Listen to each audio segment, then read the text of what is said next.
Katika mwaka wa 3 wa kumiliki kwake Yehoyakimu mfalme wa Yuda, Nebukadreza mfalme wa Babeli alikwenda Yerusalemu akauhusuru.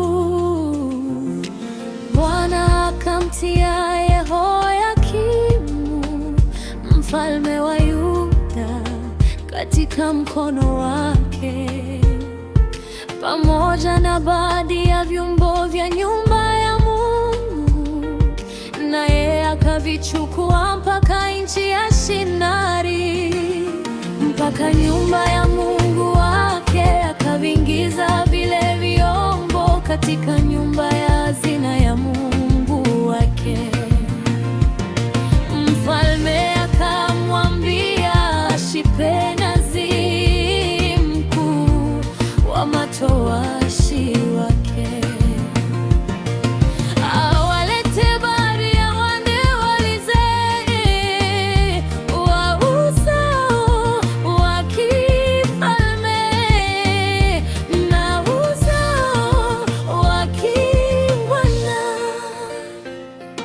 vijana wasio na mawaa, wazuri wa uso, wajuzi wa hekima, werevu kwa sababu ya maarifa yao,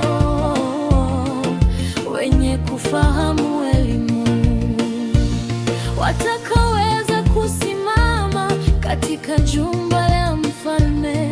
Tena alimwambia awafundishe elimu ya Wakaldayo na lugha yao.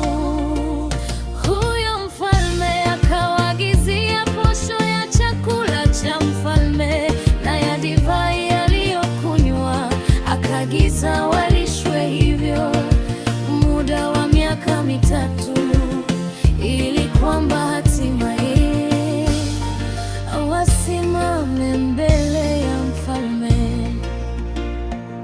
Basi katika hao walikuwapo baadhi ya wana wa Yuda, Danieli na Hanania na Mishaeli na Azaria. Mkuu wa matowashi akawapa majina: alimwita Danieli Belteshaza, na Hanania akamwita Shadraka, na Mishaeli akamwita Meshaki, na Azaria akamwita Abednego.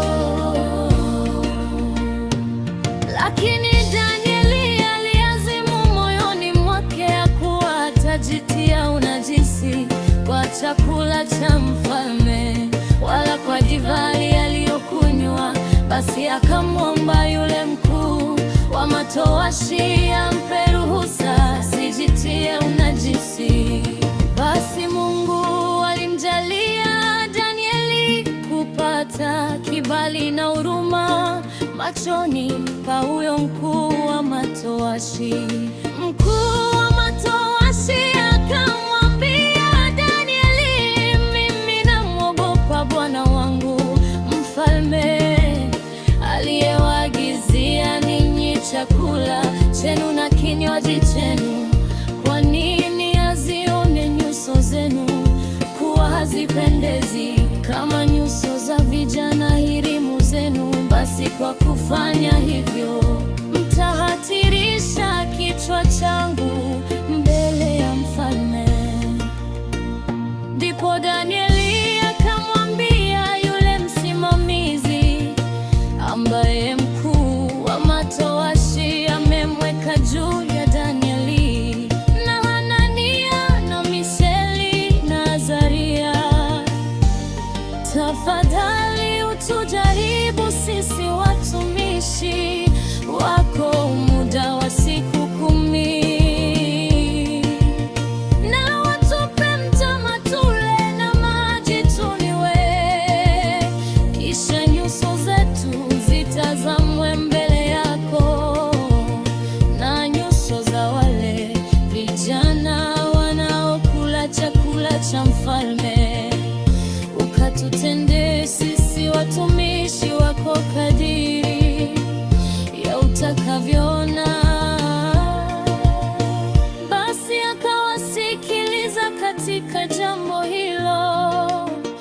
akawajaribu siku 10.